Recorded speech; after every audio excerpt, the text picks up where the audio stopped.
What's up, Farewell fans? So I wanted to come on here and talk about navigating parenthood and finances because we are in a different time, and I think it's best for me to kind of talk about some of the things that I went through and the strategies that I kind of put in place, and hopefully it'll be some benefit to you and how you're navigating through the world today. So before we go ahead and get into that, make sure you like, subscribe, and share our content. So before Well, let me deep dive into it. So when I had got custody of my son, it definitely was a different time. Okay, and today is no better off than it was back then. No, it was still high bills. Inflation was still happening. Went through the Great Recession and everything. Market collapsed, the whole 9 yards. And during that time, I had been laid off. I had to figure out some of my money issues. I had debt, credit card debt at that. I had car debt. I had a lawsuit on my back. And I had to figure out a way to navigate those things while trying to provide my son with the best of both worlds or give him the world that I didn't have. And a lot of things kept crossing my mind. Like, okay, well, do I go out there and then do I hustle? Do I go out there and then figure out how to start a business? Like, it was really, my mindset was really at like get quick schemes. Like, how can I get quick? Not schemes. I thought I said scams, but I was looking at like get rich money schemes to try to figure out how can I do something different. And it's still applicable to this time. Right now, we have prices that are like really up. Food, grocery bill is high. I went to the grocery store and, finally bought a full cart of stuff and damn near cost me $300, $400. So when I'm looking at that stuff, really it's making me really think like, man, how can we really kind of figure some of these things out together and how we build from that? And coming from a single parent household and managing and having a single parent household, um, just trying to figure out like what's the best way to do things. So I've had my money problems coming up and debt and everything. So one thing that I would say is, and this is kind of the age old tale and everything, is budgeting. And I know the big B word, I get it. It's not something everybody want to hear, but it's not what I wanted to hear either.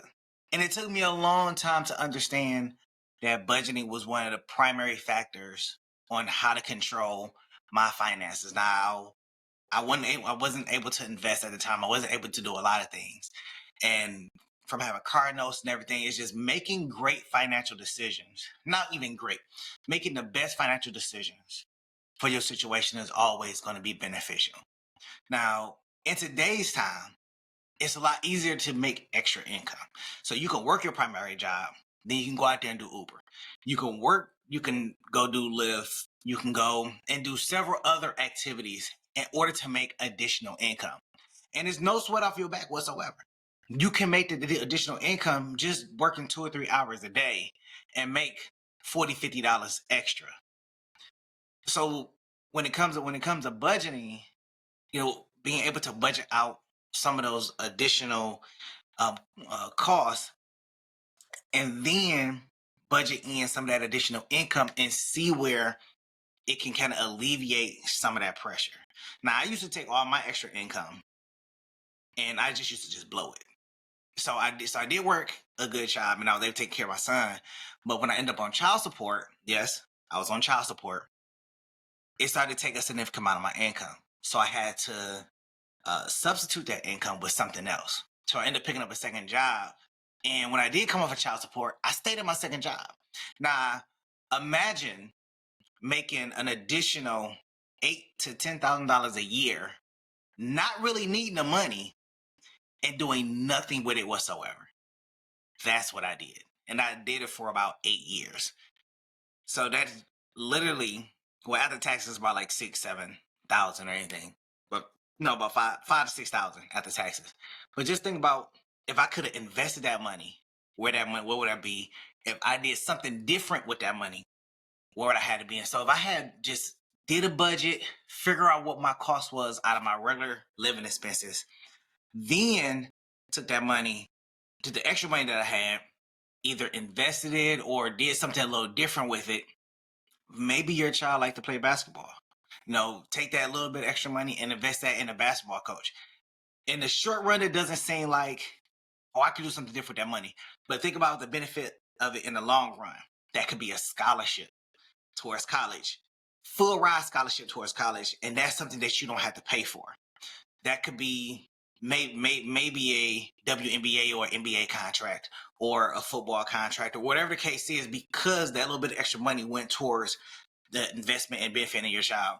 Or you took some of that money, if you're single, and you took some of that money and you invested that money into the stock market, or you invested it into crypto, and you just did that time and time again, for the year, and then that stock or that investment blows up. A huge number of possibilities that you can do with extra income, whether you need it or you don't need it. But if you don't need it, then you can invest in other places because you just got free money coming in. But if you do need it, then you just put that into your budget, and then you just kind of just go out from there. Some of the other things that I didn't consider when it came to my money, and some of these things just kind of came out, but healthcare. Healthcare was a really, really big thing just a few years ago, especially for me, because healthcare just constantly kept increasing. Like, there was no decrease in healthcare. So when you're single, you only pay for healthcare for yourself, and it's not really a big deal. It doesn't bother you as much because it's like $50, $75. But when you're paying for you and one person, or you're paying for a family plan, then it gets a little bit more costly. And when it comes to kids, you can give them water all day long. It may not stop a cavity. They may still get a cavity.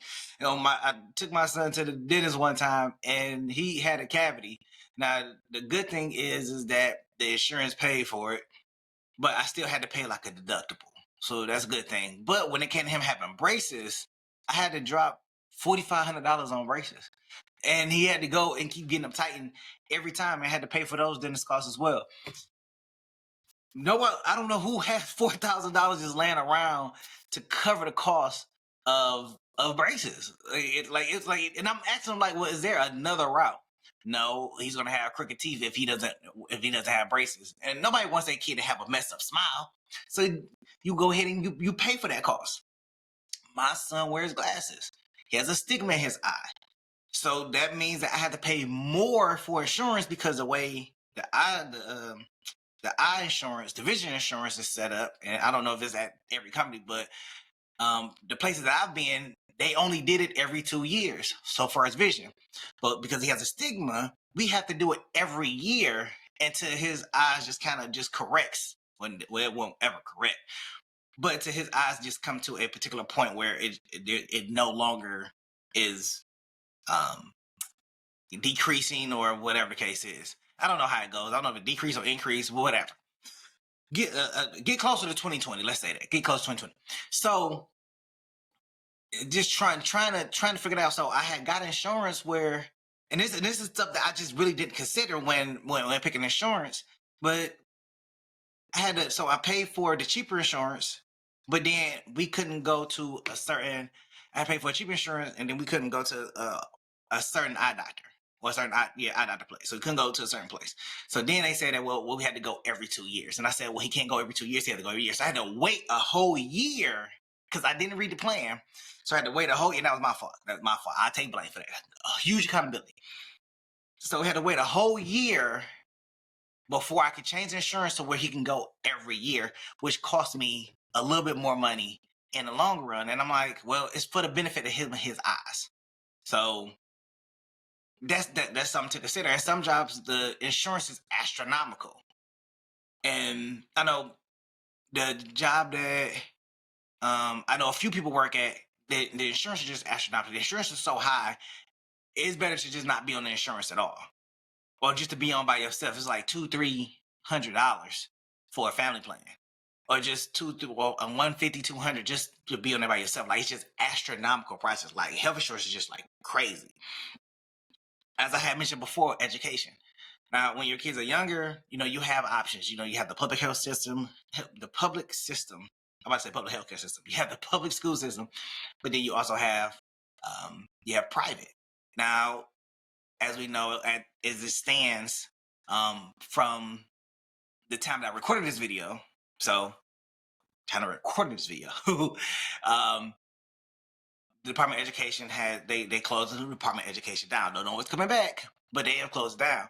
So now that education has been put into the hands of now each state. So now that's going to have a drastic change going into the future. And I'm not going to go into the drastic changes that it's going to have, but it's something to consider when you're thinking about education for your child and how is that going to look. What are even home education? There has been a change or a pivot for more people to do home education versus doing school education. And if you have it to do it, go ahead and do it. I think it's great to do home education, because then you can kind of control the curriculum as long as it's following the same curriculum as what the state considers. But then if as long as you're doing your curriculum the way you want it to, then that's also a benefit as well. Because then you can add things in there that they don't teach in school. You can add some of the history lessons, I'll say true history lessons that is not shown or not taught in school. Like you don't really get to like that really pivotal type of history or that really in-depth nature of history until you get to college, because they have a whole class dedicated on that. And then you can really talk to them about finances, budgeting, and everything that, again, they don't teach in school. So they don't teach budgeting and everything. They don't teach none of that stuff in school. So you can incorporate that into your learning lessons as they get older, or as they start to grow through your whole education curriculum that you have. And that's an even greater benefit. So then we also talking about costs, extracurricular activity. So going back, that's basketball, that's hockey, that's golf, that's anything that they may be interested in, karate, that you can just funnel money to, and it costs. And having that budget, and I know it all ties back into the budget. Having that budget is what really is going to tie all that stuff in, so you could really get a great picture on how it does. Like I remember sitting down with an individual and trying to help them kind of sort out their budget and trying to get some things together. And no matter how they looked at their budget, it was always in the negative. And I'm like, well, maybe we can cut here, maybe we can cut there. And they just got frustrated because the big picture was a lot worse than what they expected it to be. And I've been in that situation. I've been in a situation where I'm looking at my budget and it's steep into the negative. Whether I did the budget or I didn't do the budget, it was steep into the negative. But I knew where my money was going and why I was in the negative. Now, I'm guilty of it because I like food, so I'm going to eat. It's not a time where I'm not going to have some food in front of me. I'm eating. So, and that's kind of where my money goes. It kind of goes towards food. Not really a lunch person because it's kind of food. But that's kind of some of the things that you kind of consider, especially when you have a family and they have to have the necessities as well. And you also have to determine what's best for your situation, honestly. What's best for your situation? Because I can't determine what's best for your situation. The next person can't determine what's best for your situation. Only you can. So you know that you have to spend money on your mortgage, groceries, and everything. You like to go to Walmart and get groceries. You like to go to Kroger and get groceries. And they got good deals. But they may have something that you want that's not on sale. Do you still buy it? Or do you go ahead and get the alternative? Alternative may not be as good, but it's still in the same category. Like I like cookies. So I like Chips Ahoy. But I also know that, they have a off-brand of Chips Ahoy. That's like $2-3 cheaper. Am I going to go get Chips Ahoy because I want the brand? Or am I going to be like, what's in my budget is this Chips Ahoy down here that's a little off-brand, and I think I can get this one time. And as you start to kind of figure out where you can cut costs, you start to kind of get an understanding on where you want to put some of your extra money at. Whether you want to put it in savings for a rainy day, you want to put it in investments, or you just kind of want to just cut back so you can go ahead and put money towards investing in your child. So it's all about determining what's best for you in what situation that you're in. But I'm your host, MNG. I'll catch y'all in the next go around. Peace.